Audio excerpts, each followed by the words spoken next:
then that's when you really, because that's when, when bad stuff happens.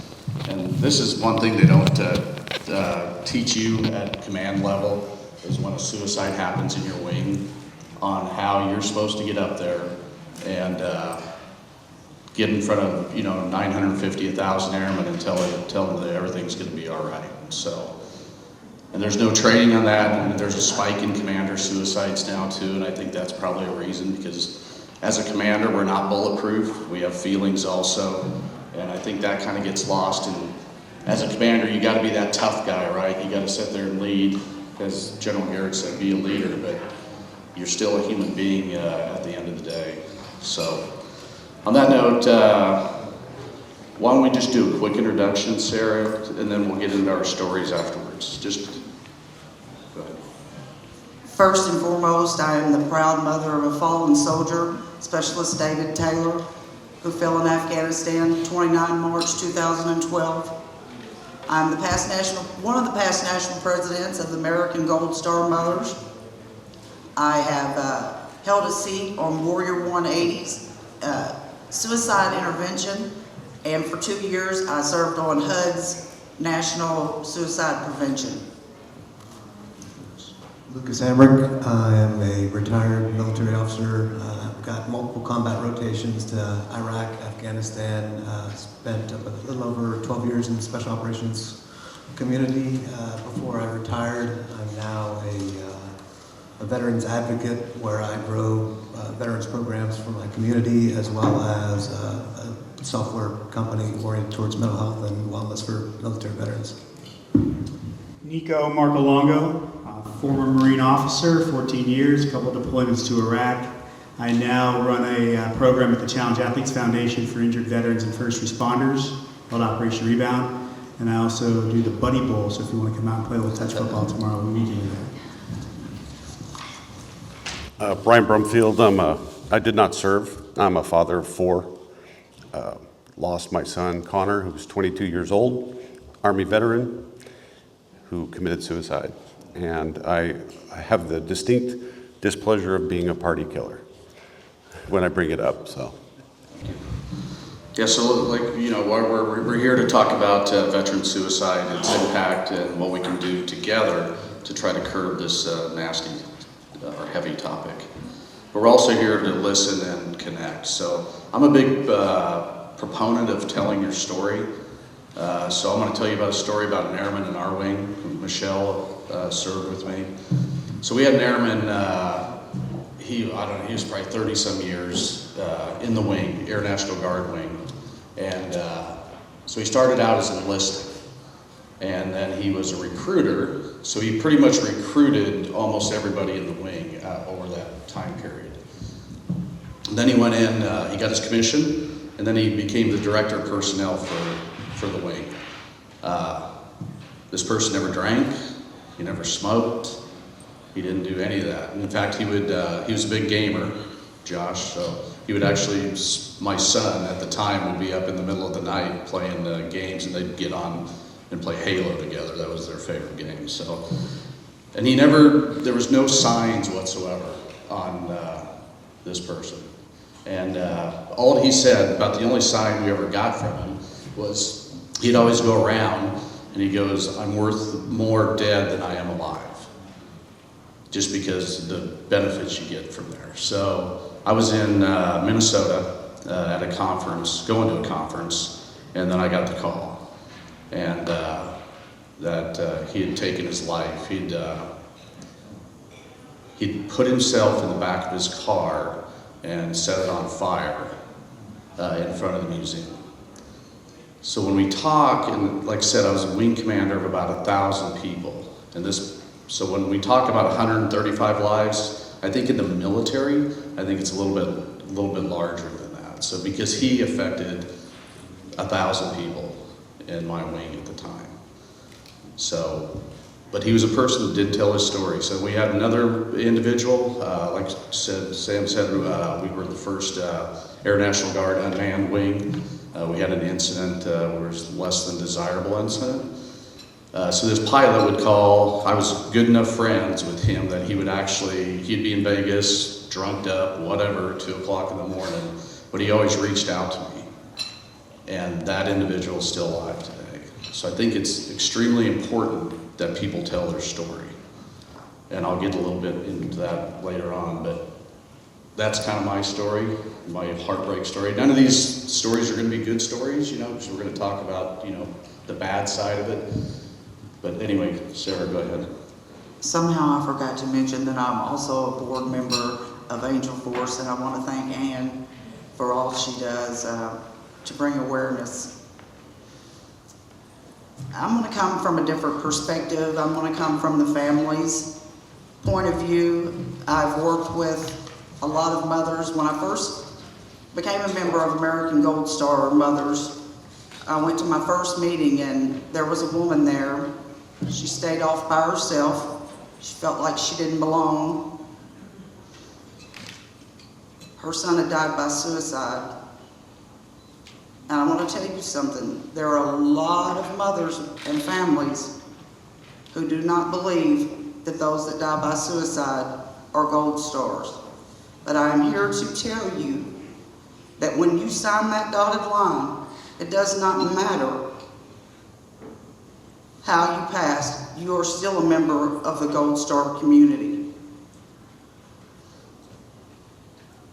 The mothers, and maybe the fathers too, I don't know, when we hear his story, it is so sad because I guarantee you 80% of the mothers whose children have died by suicide do not believe that their child died by suicide. It is so hard for them to fathom that their child had taken their own lives. The mothers carry so much guilt. Well, I try to say, everybody knows grief. Those of us mothers who have lost our children in war, we have grief. We have deep grief. But I believe, and I truly believe this with all my heart, that the parents who lost a child to suicide have a lot more grief than we do. They have a different kind of grief. The guilt that these parents feel, the mothers feel, because how did I not know that my child felt like this? How could I not have saved my child? We need programs like Angel Force to make sure that there is awareness. And my big thing is, there is no shame in feeling suicidal. There is no shame in feeling like you can't go on. Everyone, not just in the military, at some point in time, I feel everyone feels like they're better off not here. And it's not true. It affects the 135, I believe, like Dana says, it is more, especially in the military.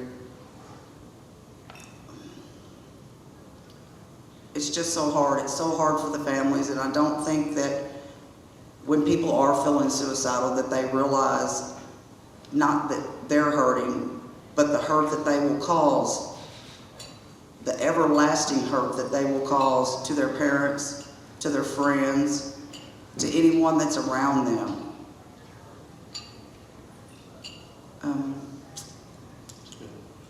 I'm trying not to get all teary-eyed this morning. It's such a hard subject. It's so hard for me to look at a parent whose child has died by suicide, the stories they tell, the acceptance that they want to be loved, to feel like they're part of the family, the guidance that they need from others. And we need to surround them.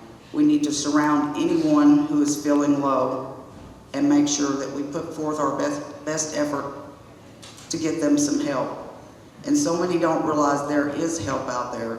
Unfortunately, most of it does not come from the government, does not come from the military, from which they just left. I found that I believe personally a lot of the problem is how they transition out the soldiers. They should be bringing in the families. They should be bringing in the mothers and dads, the children, the wives, the friends of, to let them know what could possibly happen, what they need to look for. Because so many people do not understand the logistics of it all, what's going on, how to move forward to get help for your loved ones. But it is very heartbreaking. It's hard for me. I speak up for a lot of the families. I just wish there was more help, and I appreciate so many, there are so many organizations that do reach out to bring awareness, to bring the intervention, to bring the prevention. We can go ahead, Dana. I'm scrambled here. All right, go ahead, Lucas. Yeah, I'll go ahead and hop in here. When I first started thinking about what I wanted to communicate about this topic, 135, that's a big number that it impacts. And like Dana said, military is a large part of my history as well.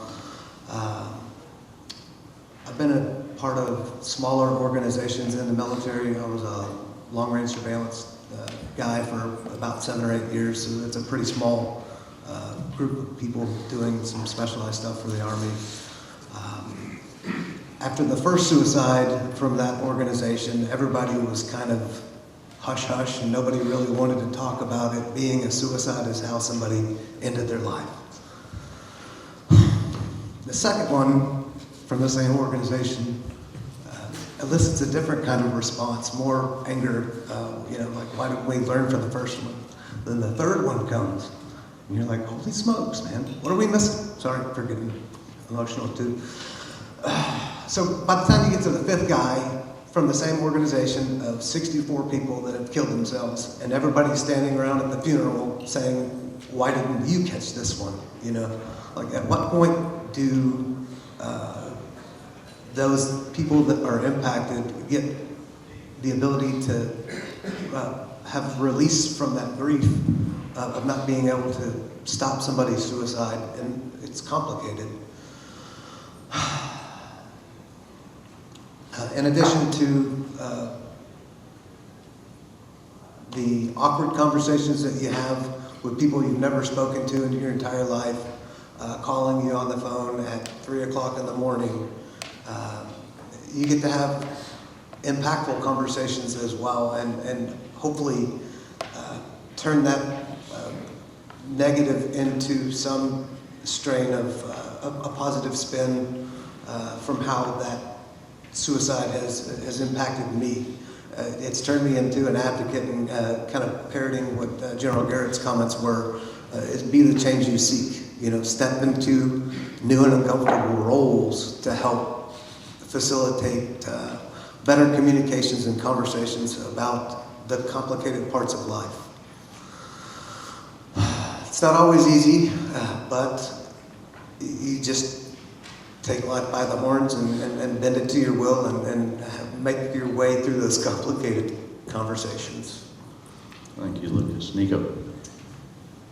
So, being in a sports industry, Challenge Athletes Foundation, I'm often seeing veterans at their best. They come to an event, we get them a bicycle, we get them an air rifle, archery equipment, whatever it is. It's like, wow, this is great, thank you very much. Right? And they're having a great time, and realizing that, as General Mike said, we don't know our people as well as we think. That's just a moment in time. What about the other times? Why did we lose some of our athletes, our veterans, Izzy, Chris, to suicide? What was happening in that moment? And what can I do to mitigate the negative that's going on in those moments, and ideally prevent somebody from making a life, in this case, death decision in a moment? So I'm like, well, I'm doing sports, right? How can I use that to help people? So we did start working with the VA in San Diego to help them with their clinical interventions. I know let's get a little ahead because you're going to talk about innovative things at some other panels. But I'll tell you that the pain, the shock, that comes from, wow, this person I thought I knew so well seems to be doing really well when I'm with them or when they have this opportunity. But I don't know how they're doing when they're sitting at home. How are they coping? How are they getting by when they're just watching TV or doing the dishes? What's the effect of, bill after bill after bill piling up, and they're not sure how to deal with that, or a relationship that's going in the bad direction, or some other trauma that they're dealing with that may not have been taken care of, say, by the traditional medical establishment. So continuous engagement, it could be a text, it could be a call, a check-in, but realizing that the moments you're with people are just that, they're moments. It's not their entire life, what's going on. And so the more we can set up a safe place for people to feel that they can be vulnerable and they can authentically engage with you, I think we start making headway towards helping others who are struggling. So thank you all for being here, just as General Mike said. And I know he likes to be called Mike, so I got to throw General in there. Thank you all for being here, because you are an empathetic group approaching this with empathy, and we need more of that. Thanks, Nico. Brian? This is a hard panel to follow, I'll tell you. I want to thank Grunt Style Foundation for allowing me to be here, for setting this up and letting me tell my son's story, letting me tell my story. They have been a vehicle for me to share and to find some value in the situation I'm in. It hit me last night as we sat here listening to the band. The Army Museum, this is a venue that my son would have loved to have come to. We went to the Strategic Air Command Museum together. We live near Dayton, so we go to the we'd go to the Wright-Patterson Museum a lot. He was a real history buff, especially around the Army, around the military. And before he turned 18, he got his ham radio license, his amateur radio operator's license. He received certifications in welding from a trade school. He achieved his Eagle Scout award. And then he joined the Army. And he was the second son of 4 children. He had 2 brothers and a little sister. And when we heard about his death, it was the most confusing thing in my life. Everything that my wife and I had done to raise our children seemed to be wrong. Cast out on my faith, cast out on everything we did as parents. How could this happen? Before my son took his own life, I had never, ever dealt with suicide. The closest I came was a friend from high school who attempted suicide, but then bounced back. So this was so foreign to me, and confusing and shocking. And my wife and I and my oldest son flew out. So my son had left the Army on terminal leave in November of 2022. He had already decided, and he had been planning his life for the last 2 years. He went to Montana Technological Institute. So we decided to move to Butte, Montana from Ohio. He was born in Colorado, grew up in Ohio, moved to Montana all on his own. My son never did anything in half measures. He had a plan. He lived his plan. When he passed, he had no debt. He had $10,000 in the bank. He had paid off his Toyota Tacoma. He was doing well in school. He was living with his Army buddy, his best friend. They were planning their lives. They were talking, the week he died, they were talking about buying property together as investment. The kid was 22. And so his suicide made absolutely no sense. He never saw combat. He did serve overseas. He went to Qatar. He was a 25 uniform in the Army. He was tech specialist for comms. And what we found when we got to Butte, Montana, was a young man, his roommate, that was completely destroyed. All of Alex's plans were contingent on Connor. You know, they were best friends, and seeing the shell of that young man, who was also Army veteran, was humbling and something I'll never forget seeing, because he was just ashen. He was in the apartment when my son took his life. And then we found out a story that angers me. And it's not anger at my son. I think my son was a victim here. And it was a victim, unfortunately, of what I've come to find out is VA overprescription practices. My son had a TBI in the Army. It was not service related, but it went untreated. And beginning at that moment, he started, as you guys are probably aware, every time you visit any kind of medical services in the military, you're screened. They give you this PHQ screening.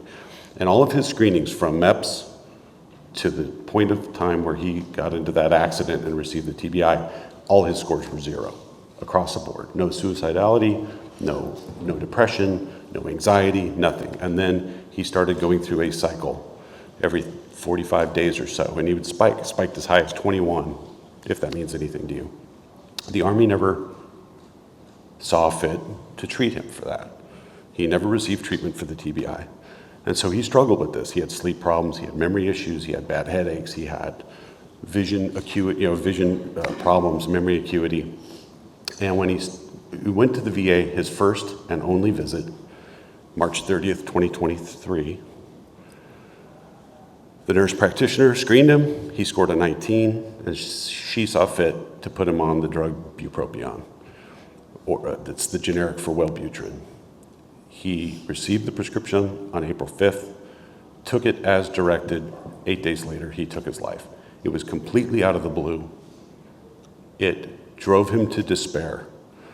So my son's suicide, even though it's confusing, I feel nothing but sorrow for him, sorrow for his loss of ability to come to places like this museum, to spend time with our family. And it's become my mission, and the reason I'm here is to stop this from happening. This is ridiculous that veterans, especially in his age group, 18 to 24, 18 to 31, I think is the larger group, are being stricken, being cut down in the prime of their lives. These patriotic men and women who served our country are being driven to despair and suicide for no reason. So, Thank you.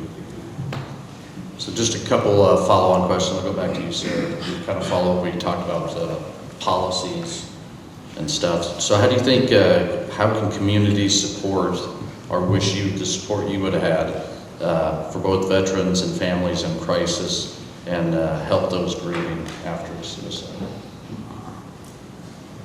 I don't have the answer, but I do think that awareness, like Angel Force and Ann are so strong about, is key. It's key for us to inform families, to inform communities, what to look for. But in your case, there were no signs until towards the end. And these men and women, they're not weak. And I don't ever want anyone to think that they're weak, because they're not. They're strong. They're just not getting the help that they need.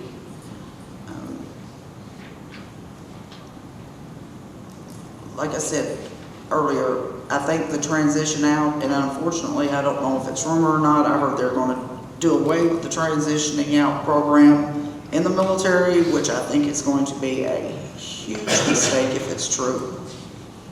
Because like I said, we're not bringing in the military's not bringing in the families. The families need to know. They need to know, look, we have, and they don't even need statistics, but they need to know that there are problems that are going to come up. And everybody who's been in combat, if you say you don't have some PTSD or there's not some issues in the back of your brain, you're lying. You're lying to yourself. Because there is no way that you can go into combat and not be influenced by that, not to feel that maybe not every day, but a lot, to go back to where you were. But we need programs, and I love that these programs, and it's like last night and it's like today. To me, this is sad because I think there should be hundreds of kids here, hundreds of soldiers here to listen to this. They should have made this mandatory for these soldiers to be here because they need to know. They need to know what they might experience. They need to know what their friends are going through. They need some understanding. They need guidance. And we need to do all we can, and the military needs to make sure they're getting through to these kids, to make sure that they tell these kids, oh, you're a soldier, soldier up, soldier up. We're humans. They're humans. And they have feelings. Just because they're soldiers and warriors doesn't mean that they don't have feelings. And we need to make sure that we're putting this out, and people that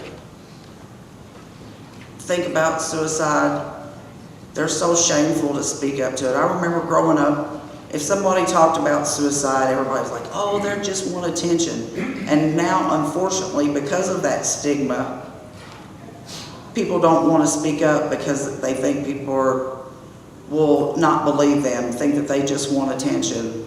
And they do want attention. They want attention to heal themselves, not for people to feel sorry for them. They need answers. They want answers. They want guidance. And we're not doing that. The military is not doing that. And like I said, fortunately, we have so many outside 501c3s that come and put forth their time, their money, to make sure that soldiers and all of our active military and veterans are getting what they need, because they're not being provided what they need by the government. Thank you, Sarah. Yeah, stigma, that's kind of what I was going to go with you, Luke, is coming from the special ops community. It's a very, very small group, and it's very, we can do anything, and that's what we're trained for. That's what they train the military for. It's like the Marines or whatever, go take that hill. There's no questions on it, and you do it. So kind of on the special ops side of it, how do you see stigma, pride, or concerns about career benefits affect whether veterans talk about their mental health, especially on the special ops side? Nobody wants to admit any form of weakness ever in that community, and sometimes that's to our own detriment. Having those challenging conversations with your leadership about being not right or not ready for a specific task is few and far between, but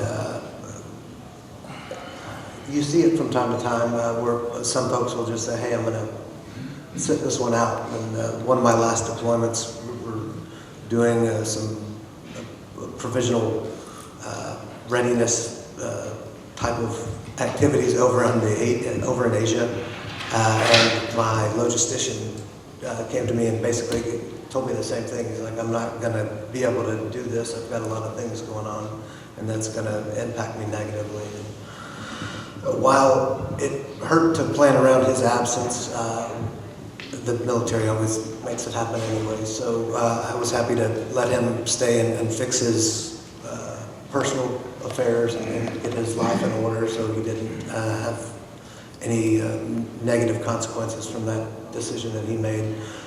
Unfortunately, not everybody saw it as the same way I did, and he was unceremoniously asked to leave the organization, and did so relatively quick after that. So that just further entrenched that mentality within a former company. But without the capacity to admit when you're struggling, you you're putting yourself at a detriment to where you're not going to be able to get the help that you need. So with the help of nonprofits, really, it's kind of like the engine that drives all of the mental health and wellness. Without the nonprofits stepping in to fill that role, it would just continue to devolve into less awareness and focus on mental health. Yeah, I feel that same pain. Hang on one second. I'm going through the VA process now. I'm a pilot in the Air Force, right? You never want to go see a flight surgeon. So now I'm going to the VA going, hey, I have this problem. They're like, well, is it really service connected because you didn't bring it up when you're in the service? I'm like, of course I wouldn't bring it up in the service. I'd be grounded and never fly again. So I think it's kind of the same thing. It's kind of a sad thing too, because anyway, then they just throw you aside. But anyway, we have a question from the audience.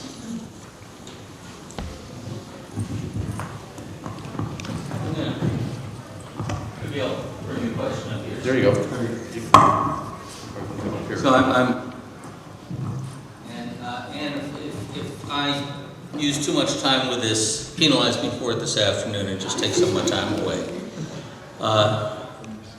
I'm Jonathan Javits. I'm the founder and CEO of NRx Pharmaceuticals. And as I'm listening to this panel, the most important thing that was said by the person who feels unworthy to be on the panel, and that's Brian. So Brian told us a story that's got to be the story for the day. Had a son who developed a problem in his brain. I'll talk about that problem later this afternoon. Went to see a mental health professional, somebody with a prescription pad, and got prescribed a drug that has a black box warning on the label saying, caution, this drug may cause suicide. So Brian told us about a son who basically walked into a doctor's office with a hand grenade sitting in his lap, and the doctor said, why don't I pull that pin out for you and send you out the door? That's what we're talking about. We're talking about 122 drugs that are on the market that may have some benefit for people with depression. I'm not saying that SSRI antidepressants don't reduce depression because all the clinical trials say they do. But every single one of those drugs is known to increase a side effect called akathisia. And Dr. Dennis McBride is with us today. Dennis is a long-standing friend and colleague, retired from the Navy as an 06. He's a PhD neuroscientist, clinical psychologist, 3 tours of duty at DARPA, went on to the National Defense University, retired as an 09 equivalent. Dennis will talk a bit about the neuroscience this afternoon. So we've got 122 drugs on the market that are being prescribed left, right, and center, all of which cause suicide.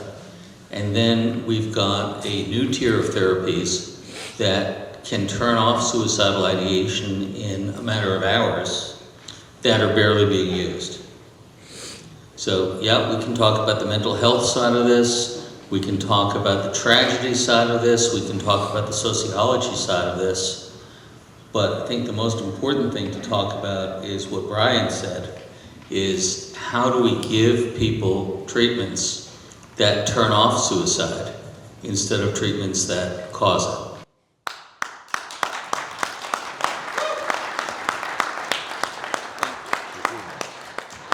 Can I say, Brian, you are probably one of the most important people on this panel because you are living through this. Thank you for being here and thank you for sharing your son's story, because that is so important to get these stories out. Like I said, to know the effects of what it does to the families and to let these soldiers, I keep saying soldiers, I should have added airmen, Marine. Thank you, Sarah. Space Cowboys. But it is so important for you to tell your story, to let people know how it affects everyone. And we thank you for sharing today.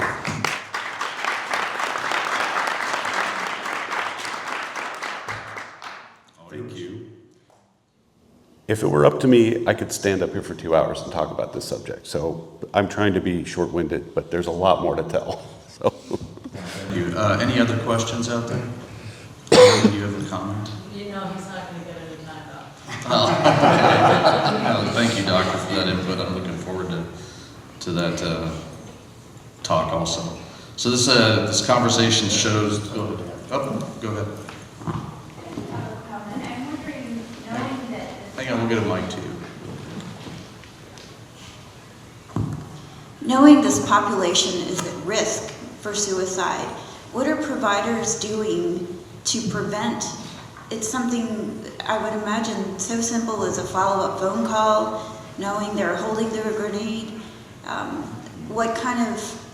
What is being done? That is probably a doctor question.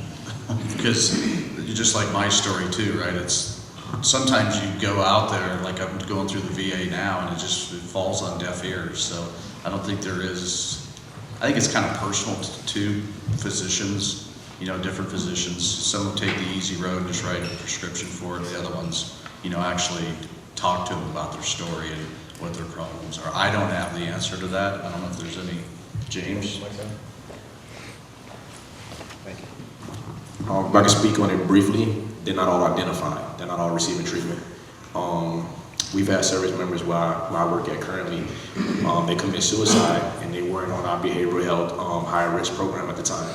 So if they don't identify that they have certain issues, and a lot of these guys actually mask it, even the females. I'll give you an example. Let's say we had a guy who was sexually assaulted. If he was assaulted, a guy is less likely to report that. And he may feel shame, he may have a moral injury, and that may cause him to kill himself. So he may not have received treatment from a provider, he may not be on medication yet, but because of that, and he had a bad day, something else triggered him, that may cause him to kill themselves. So. I guess I'm specifically thinking of the people who have been prescribed the medication that increase their risk. I've experienced it, I've taken the medication, I've experienced it, the impulsiveness, but I knew I was warned to stop it. So I feel for this man, and the confusion, he must be, I had a fine life, I was feeling a little depressed, and I was prescribed the medication to, get me on track. But I felt that feeling, that increased impulsivity, and, just not really, somebody could have said, thank God somebody could have said, or maybe somebody, could have followed up the pharmaceutical side of things, the provider side of things. Perhaps something could have been avoided. That seems very simple, something we could do. Now, I know it's a larger problem, but we know that there's an increased risk. You hear it on the news, on the TV, these people, when we hear the commercials for these medications, it increases your suicidal risk. That seems pretty obvious to me that, we can do something. Yes, I totally agree. I wish I had the answer to that. I have something to add, if you don't mind. I have a little something to add to that. One of the things that came out of my research of my son's situation was that there is absolutely no evidence that he received any sort of coaching or information about the black box warning, first of all. Second of all, he did not receive any follow-up phone calls. He was left on his own. No one in his life was notified to watch out for changes. His roommate was as surprised as all of us were. This came out of the blue. Connor's behavior didn't really change. Well, actually, the first day he took the drug, he called my wife in a panic because he thought he had forgotten my birthday, which was a month away. So he was showing some signs of disorientation, and then the last 2 days of his life is when he really changed. He stayed up all night long, he skipped school 2 days, which is something he never did. This kid, I'm telling you, he was motivated and he had a plan, and this drug stole everything from him. And then coincidentally, we found out that exactly 5 months to the day before Connor had died, a young man in Tuscaloosa, Alabama named Hunter Whitley went through the exact same thing. Went to the VA. He was actually having some suicidality. He was in I forget the name of the gate attack, when the terrorists attacked the gate at the base and the 10 service members died. He was there. He was a Marine. And so he had some PTSD, he had some guilt, he had survivor's guilt, he had a lot of stuff going on. And he told the VA that he was feeling suicidal. But what happened is, much like my son, the nurse practitioner prescribed a couple of meds to him, mirtazapine, I think, and something else. It was a different drug. But he was sent on his way. Different drugs, same black box warning. Exactly. He did not receive any information about the black box warning or alternatives. He did not receive any follow-up phone calls. The OIG actually did an investigation of Hunter's death, and there's a laundry list of failures. Failure to follow up, failure to notify. Informed consent is a very critical part. If you're going to prescribe, especially a psych drug, and there are protocols in the VA's policies. I'm not an expert, I'm a dad, and I'm just putting the pieces of the puzzle together. I have 40 years in IT, and I'm a data analyst and performance expert, and so when I see data, things happen in my brain and I can put things together, So I looked at like his PHQ screenings and I found that pattern, zeros and spikes, and spikes and spikes, and that told me something. But Hunter Whitley's experience, he was prescribed these drugs, sent on his way, just like my son, and he shot himself in the head, out of the blue. And it's really, the connections with Hunter hit home really hard. He was very similar to my son. He was the second son of 4 children. He was, just gung-ho, pro-America, military, wanted to serve his country, and was killed by a drug. It's just, there's no other way to put it. This, Connor had zero suicidality in any of his screenings, including the day he visited the VA. All zeros. And so what are you supposed to do about that? I'm sorry, like I said, I could talk for hours about this. An organization called Stop Soldier Suicide did a project where they asked survivors, family members, to provide the cell phones and hard drives of their fallen loved ones to be analyzed for patterns. One of the things they came out with, or kind of like the preeminent commonality with all the data they looked at, was that one of the indicators that something was changing in these people's lives was late night activity. It spiked huge, midnight to 4 a.m. Nothing else that they really came out with was as obvious as that. And my son, but what they did is they framed that data and the occurrence of it over months. This is a pattern that stretched out over 3 months, 6 months, 9 months, a year, and it would spike in late night activity, and then they would take their own lives. My son's happened in 2 days. These drugs it's a wild card. You don't know if it's going to happen. Everybody reacts differently to them. Some people, in the black box warning, there's also warnings that it could be homicidal activity. You could hurt somebody else, or you could hurt yourself. So I have very strong feelings, and I'm biting my tongue, but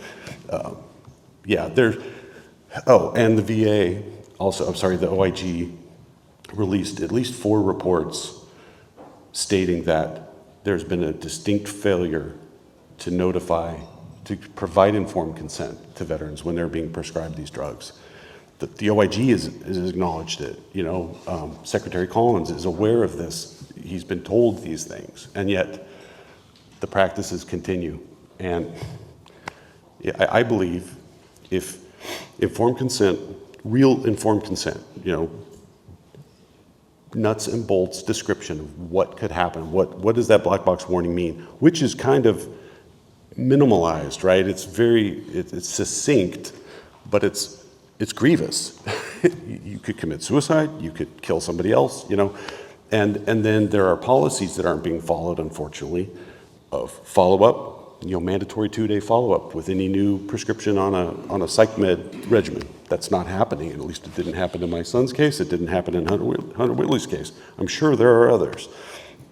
And then the others, there were like 5 things that if they had been done, my son would still be here. I'm absolutely confident of that. So yeah, there are things that could be done. People know they should be done. They're not being done.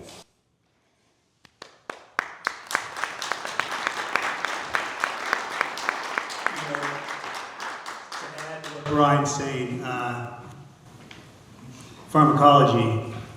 So my own experience. So when I came back from Iraq, it says my little bio there, my second deployment, I was diagnosed with post-traumatic stress. Now I'm going to put in context for you though.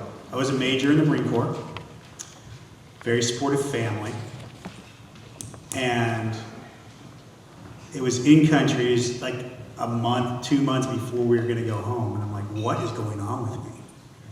I had never felt the kind of pain that I was experiencing in all my life. Doc, what do you do for this? Take it away. Give me a pill, right? I took Wellbutrin. It had an effect, a positive effect for one day, and then whatever happened to my body was like, okay, that's over. So I come back, and I was like, I need help, which is kind of unusual. I need to go to see the psychiatrist, because the message was, hey, we're just trying to protect your career. We'll kind of keep this on the down low, right? And I was told that I was the only one that this happened to. And I'm like, well, I must really be jacked up or something. So that was already put in my head. I had no idea what mental health was. My idea of a vet with a mental health issue was Eddie Murphy in Trading Places, on the street. Hey, one of those guys talking to himself. I had no idea. So I go to see my first experience with mental health in the military with a psychiatrist. I go in, I'm having these, basically, like a panic attack, right? And it felt like pain in my chest. I go, oh, is this a heart attack? So we go in, no, why are you here? I'm experiencing this, I don't know what's going on. And it's interesting, the doctor said, it's interesting, you're both codependent and narcissistic. And my response to that was, I must be well balanced then. But a lot of this was OJT for me. Feeling the worst physical pain I've ever felt. The anxiety, you want to crawl out of your skin, the depression, where it's weighing down like bricks.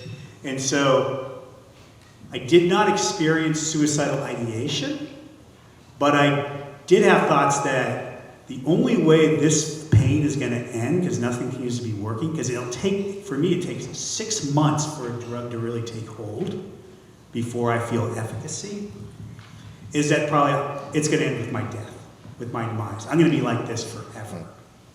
So I understand that in those moments, that's what you feel. And then, at my little 3 strikes rule, I tried to wean myself off. Hey, I'm feeling good now. I'm going to wean off. All right. Then I got triggered against something, and then boom, I had to go back on. And it took 6 more months. Of course, with the VA, they're going, oh, you're on a brand medication.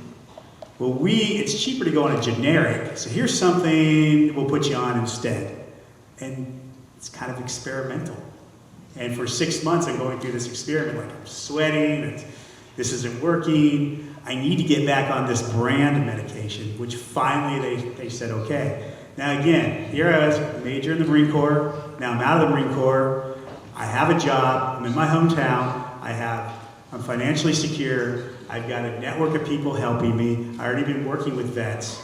Then I compare myself to the 20-year-old kid who has something that's undiagnosed, like a TBI, goes off. I'm just living my life. Their brain is still forming, right? Usually up until the age of 25 or so. The doctors could probably tell you that better than I. No support network necessarily. Told to suck it up. Don't raise their hand while they're in the military and say, I have an issue. Because it's like, dude, what are you doing? That's the kid that's really vulnerable. So I knew that as a Marine leader, raising my hand and saying I need help, and talking to a group of Marines at a suicide prevention talk that they make mandatory, and say, look, Marines, this is real, this is what happened to me as a Marine officer. If you need help, raise your hand. Trying to set that condition for, it's okay to speak up. because culturally, it's not okay to speak up, or it had been. When I got out, it was 2008. Has it gotten better? I'd like to believe it's gotten better. I think it has gotten better from what I'm seeing of veterans transitioning out, but better is still not optimal. And I think, as Sarah's saying, we get rid of some of these resources like our warrior transition units and so forth, we may start to digress again and find ourselves in a similar situation within a very short period of time. So, you know, and then ultimately I decided I'll raise my hand and I'll go on Sesame Street and I'll tell this stuff to Elmo. So coming out, right, with public accountability, General Mike says I don't pass up a piece of trash, I pick it up. He said that publicly, right? Well, that's what I did. I went on Sesame Street and I'm like, I got this. And yeah, now I was like, am I the poster child for post-traumatic stress? I don't know. But it's a responsibility of mine, I feel, to not only take care of myself and do what I can, and also raise my hand and say, I need help. Because it's hard to, you see somebody who's a major and you're a lance corporal, or you're a major and you see a 4-star general, you're thinking, those people are bulletproof. But when they take the time to be vulnerable and let you know that, hey, we deal with stuff too, and we have to go outside and bring other people in to help us, it's okay to ask for help.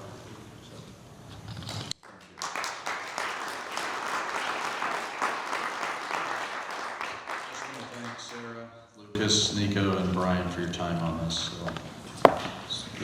I want to say one thing. I want to thank Nico, Matt, Josh, anybody that's involved, especially with some type of athletics for our veterans to do. This is a great outlet for them. And if you're part of one, reach out to other veterans that are struggling and get them involved in these groups, because they need to know that somebody's got their back and that there is help out there and that it's okay to feel this way.